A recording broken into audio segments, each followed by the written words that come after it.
This channel does not promote any violent, harmful, or illegal activities. All content provided by this channel is meant for an educational purpose only.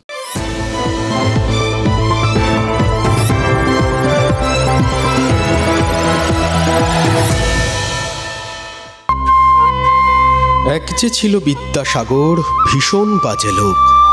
বলতো কিনা বিধবাদের আবার বিয়ে হোক। এক যে ছিল বিদ্যাসাগর, দেখতে এলে বেলে, চাইতো কিনা লেখাপড়া শিখুক মেয়ে ছেলে।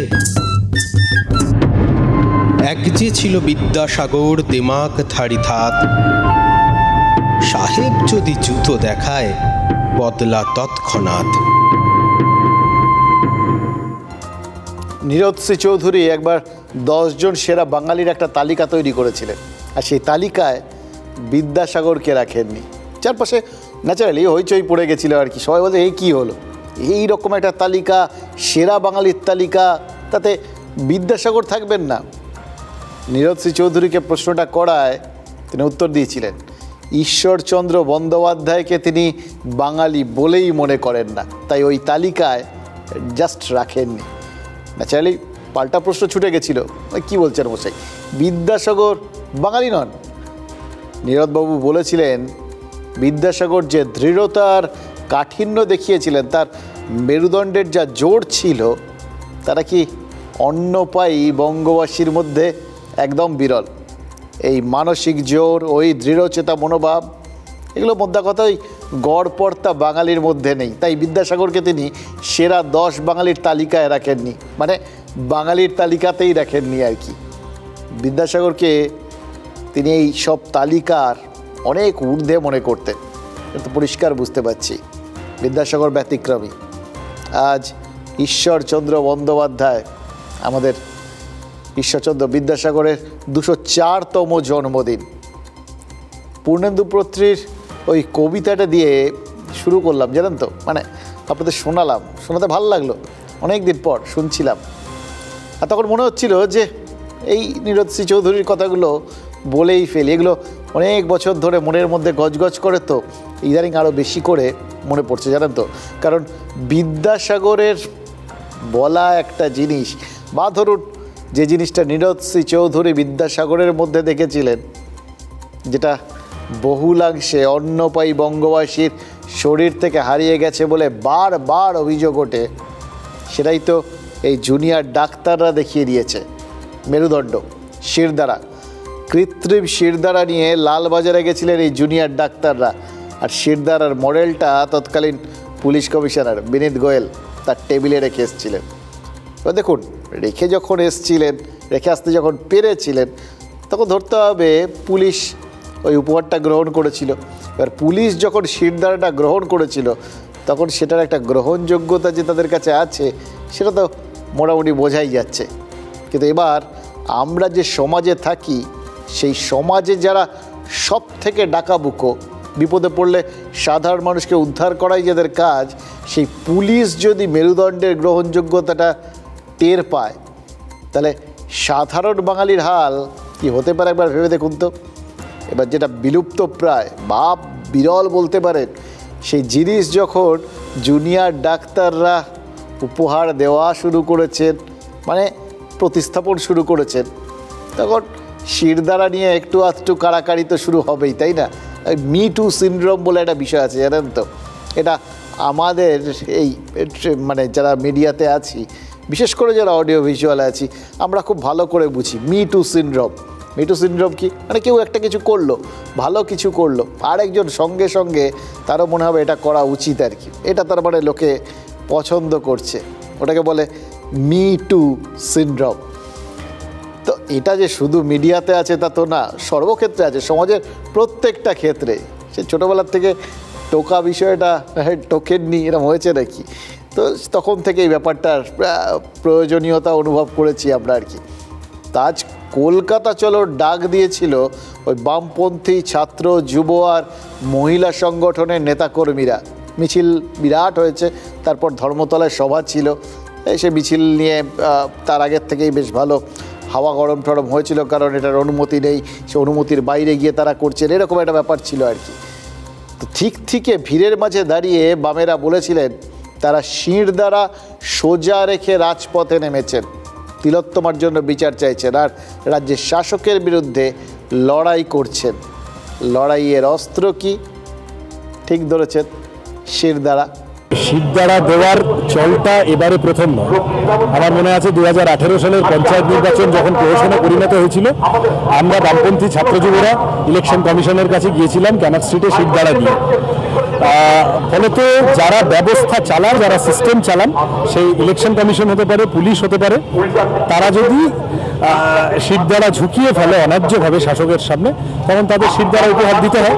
এবং ডাক্তাররা, জুনিয়র ডাক্তাররা যেভাবে নিজেদের শিরদাঁড়া সোজা করে সিনা টান করে গত 1.5-2 মাস লড়াই লড়েছেন, তারাই এই মুহূর্তে একটি সোজা শিরদাঁড়া, সুস্থ শিরদাঁড়া শাসককে দিয়ে আসার, পুলিশকে দিয়ে আসার যোগ্যতম লোক। তারা যেভাবে শিরদাঁড়া দিয়েছেন তা প্রতীকী হলো, তা আমাদের অনুপ্রাণিত করেছে। একটা প্রশ্ন, একটাই মাত্র প্রশ্ন, এই কথাটা শোনার পর থেকে মাথায় ঘুরছে, জানেন তো? আচ্ছা, শিরদাঁড়া কি, আর সেটার প্রয়োজনীয়তা ওই জুনিয়র ডাক্তাররা না শেখালে আমাদের কি শেখা হতো না?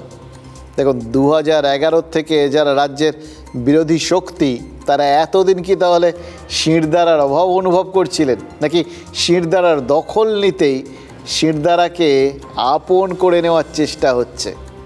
শিরদাঁড়ার আমি, শিরদাঁড়ার তুমি, শিরদাঁড়া দিয়ে যাচ্ছে না, এটা বোঝা যাচ্ছে, জানেন তো? এবং সেই জন্য যে জিনিসটার এরকম এত বড় একটা উপযোগিতা এই মুহূর্তে, যেটা মানে অরাজনৈতিক রাজনীতির একটা বড় অস্ত্র হয়ে উঠেছে, সেটার ক্ষেত্রে মিটু সিনড্রোম একটুও মাথাচাড়া দেবে না, হয় নাকি? এই প্রসঙ্গে একটা গল্প বলার লোভ এই সামলাতে পারছি না, বলেই ফেলি। দিনটা অন্যরকম, কবিতা টবিতা দিয়ে শুরু করলে এরকম হয়ে যায়, জানেন তো? দেখুন, সারা দেশের তাবড় তাবড় বিজ্ঞানীদের নিয়ে একটা সম্মেলন হচ্ছে, বিভিন্ন রাজ্যের বিজ্ঞানীরা সেখানে জড়ো হয়েছেন, কে কি করেছে, কার কত আবিষ্কার, সেসব দেখানো হচ্ছে। তো কর্ণাটকের একজন সায়েন্টিস্ট একটা কন্টেনার, মানে একটা কৌটো দেখিয়ে বললেন, এই কৌটোর অদ্ভুত ক্ষমতা, এর ভিতরে যত জিনিস রাখবেন সব ঢুকে যাবে। এবার এক তামিল বিজ্ঞানী সেই কৌটোর মাথায় একটা ঢাকনা লাগিয়ে বললেন, এই ঢাকনা এমন একটা ঢাকনা যে এরকম একটা কৌটো কেউ বন্ধ করে দিতে পারে, কিন্তু এর আরও একটা গুণ আছে, এটা এই কৌটোয় যেরকম আটকালো, যে কৌটোই দেবেন তাতেই আটকে যাবে। এবার এলো বাঙালি বিজ্ঞানীর পালা। তিনি ওই ঢাকনা কৌটোটা নিয়ে নিলেন, নিয়ে তার গায়ে একটা মেড ইন বেঙ্গল স্ট্যাম্প লাগিয়ে বললেন, এটা এখন আমাদের, মানে বাংলার, এবং এর মধ্যে কি কি আছে সেটা ভুল করেও খোলার চেষ্টা করবেন না। তো কি কি আছে বুঝতেই পারছেন, এখন কি কি জিনিস ঢুকে গেছে এর মধ্যে। সাম্প্রতিককালে আমরা যা যা দেখেছি সবই বোধহয় ওই কৌটোর মধ্যে ঢোকানো আছে, এবং আপাতত মানে কোনো রকমে ঢাকা দিয়ে আটকে রেখে, ভাগ্যিস ওই ঢাকাটা তৈরি হয়েছিল, নয়তো অন্য সব জায়গায় যদি খোলা হতো কী যে হতো কে জানে। এবার এই গল্প হলে তো এরকম গল্পগুলো একটা মরাল থাকে, জানেন তো? শিক্ষা কি এখানে মরাল? বাঙালিরা কত বুদ্ধিমান সেটাই তো বোঝালে, তো বোঝাই যাচ্ছে। এবার বামেরা কি গল্পের সেই বুদ্ধিমান বাঙালি, যারা তিলোত্তমার বিচারের দাবিতে শুরু হওয়া যে আন্দোলনে গড়পড়তা বাঙালি স্বতঃস্ফূর্তভাবে সাড়া দিয়েছে, দল মত পতাকা না নিয়ে রেগুলারলি রাস্তায় নেমেছে, মানে যেটা বাঙালি কোনোদিন দেখেনি। 1 মাসের বেশিও সময় ধরে প্রতিবাদ চালিয়ে যাচ্ছে বাঙালি, যে বিচারের দাবিকে সামনে রেখে জুনিয়র ডাক্তারদের আন্দোলনের শুরু, আর যে আন্দোলন ক্রমশ স্বাস্থ্য ব্যবস্থা সাফাই অভিযানে শুধু পরিণত হয়নি, সাধারণ মানুষকে ওই সিস্টেমের বিরুদ্ধে সফলভাবে লড়াই শেখাচ্ছে, প্রতিবাদী হতে উদ্বুদ্ধ করছে, অনুপ্রেরণা দিচ্ছে কিনা জানি না। তো যাই হোক, এইরকম একটা লড়াই দেখে বামেদের কি মনে হচ্ছে এত ভালো একটা লড়াই, এরকম এটাকে পুরোপুরি অরাজনৈতিক আন্দোলন হিসেবে ছেড়ে রাখা কি ঠিক হচ্ছে? মানে হয় না তো কোনো। কোথাও গিয়ে ওই গল্পের বাঙালি বিজ্ঞানীর মতো এই গোটা আন্দোলনটা শরীরে একটা স্ট্যাম্প লাগিয়ে দেওয়া উচিত, যে থেকে মনে হবে এটা আসলে বামেদেরই আন্দোলন, বামেরাই রয়েছেন জুনিয়র ডাক্তারদের আন্দোলনের পেছনে। দেখুন, আজ বাম ছাত্র যুব মহিলাদের কলকাতা চলো কর্মসূচিতে সামিল হয়েছিলেন পর্বতারোহী পিয়ালি বসাক। সদ্য অপারেশন হয়েছে, পরোয়া করেননি, চলে এসছেন। মানে বললাম না, এই প্রতিবাদ আন্দোলনটার পর থেকে লোকজন প্রতিবন্ধকতাকে জাস্ট দুচ্ছাই করে দিচ্ছে, কেউ পাত্তাই দিচ্ছে না কোনো প্রতিবন্ধকতাকে। চন্দননগরের মেয়ে পিয়ালি এভারেস্ট জয়ী পর্বতারোহী, বহু কঠিন কঠিন শৃঙ্গ জয় করেছেন তিনি। আর সেই তিনি নাগরিক সমাজের মিছিলে না নেমে অরাজনৈতিক কর্মসূচিতে অংশ না নিয়ে একটা রাজনৈতিক কর্মসূচিতে চলে এলেন কেন? এই প্রশ্ন শুনে পিয়ালি কি বলছেন জানেন? বলেছেন অরাজনৈতিক বলে যে কিছু হয় এটাই তিনি বিশ্বাস করেন না। অরাজনৈতিক বলে কিন্তু কিছু হয় না, যা দেখা যাচ্ছে শিক্ষা, স্বাস্থ্য, সমস্ত দপ্তরেতেই সমস্ত দুষ্কৃতিতে ভরে গেছে। মানুষকে লড়াইয়ে আসতে হবে যাতে আমরা সঠিক বিচার তিলোত্তমার জন্য আনতে পারি। তাহলে পিয়ালি বসাকের কথাটা যদি একবার মাথায় রাখেন তাহলে বামেরা বলতেই পারেন শূন্য বলে সত্যিই কিছু নেই। বিধানসভায় সংখ্যা নিরিখে যাদের শূন্য বলে মনে হচ্ছে তারা আসলে কোথাও গিয়ে মানুষের মনে আছেন এরকম দাবি তো করতেই পারেন। কিন্তু মুশকিল হচ্ছে মন জিনিসটা না ভয়ঙ্কর জটিল জিনিস, জানেন তো। এর মধ্যে প্রথম কথা কত কিছু যে থাকে, আর মন যে কখন পাল্টে যায়, বিশেষ করে রাজনীতিতে, সেটা আর নাই বললাম। আপনারা সাম্প্রতিককালে আপনাদের অনেক অভিজ্ঞতা হয়েছে। দেখুন এই মুহূর্তে বাংলার মানুষের মনে কি আছে? তিলোত্তমার ধর্ষণ আর খুনের পর প্রতিবাদ যে আছে, একটা ফেটে বেরোতে চাওয়া ক্ষোভ যে আছে, বারবার আপোষ করতে করতে দেওয়ালে পিঠ থেকে যাওয়া একটা মরিয়ার চেষ্টা যে আছে, এটা তো বুঝতে পারি। এটা আরেকজন বুঝেছিলেন, মমতা বন্দ্যোপাধ্যায়। প্রথম দিনই তিনি বুঝে ফেলেছিলেন যে এই ঘটনাটা মানুষের মনের সেই জায়গাটাকে, বা হয়তো মানুষের মনে ওরকম কোনো ঢাকনা লাগানো আছে, সেটাকে খুলে দিতে পারে। তিনি ওই মনের ভেতর বয়ে চলা ঝড়গুলোয় সামিল হয়েছিলেন। দাবিগুলো কি করেছিলেন?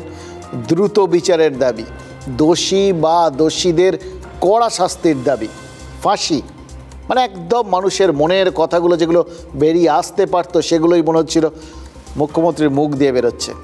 তারপরে একটা পর্যায়ে এসে মমতা বন্দ্যোপাধ্যায়ের হয়তো মনে হয়েছিল আপাততভাবে যাকে ওই রাজনীতি শূন্য বলে মনে হচ্ছে, সেটা তো আসলে রাজনীতি শূন্য নয়, এর পেছনে নিশ্চয়ই কোনো না কোনো রাজনৈতিক শক্তি আছে। 16ই আগস্ট উত্তর কলকাতায় মিছিল করেছিলেন মমতা বন্দ্যোপাধ্যায়, মনে আছে আপনাদের? সেই মিছিল শেষ করে তৃণমূল নেত্রী বলেছিলেন কি, নির্যাতিতার জন্য বিচার চেয়ে তারা আন্দোলন করছেন, আর বাকি যেখানে যা কিছু হচ্ছে তার পেছনে রাম আর বামের চক্রান্ত আছে। মানে দেখুন, একটা উদারতারও একটা পরিচয় রেখেছিলেন তিনি, বা লোকের মনের একটা কনফিউশনও তিনি দূর করে দিয়েছিলেন। ওই যেটাকে লোকজন হয়তো ভাবছিল অরাজনৈতিক, মমতা বন্দ্যোপাধ্যায় সেটাকে একদম ডিফাইন করে দিয়েছিলেন।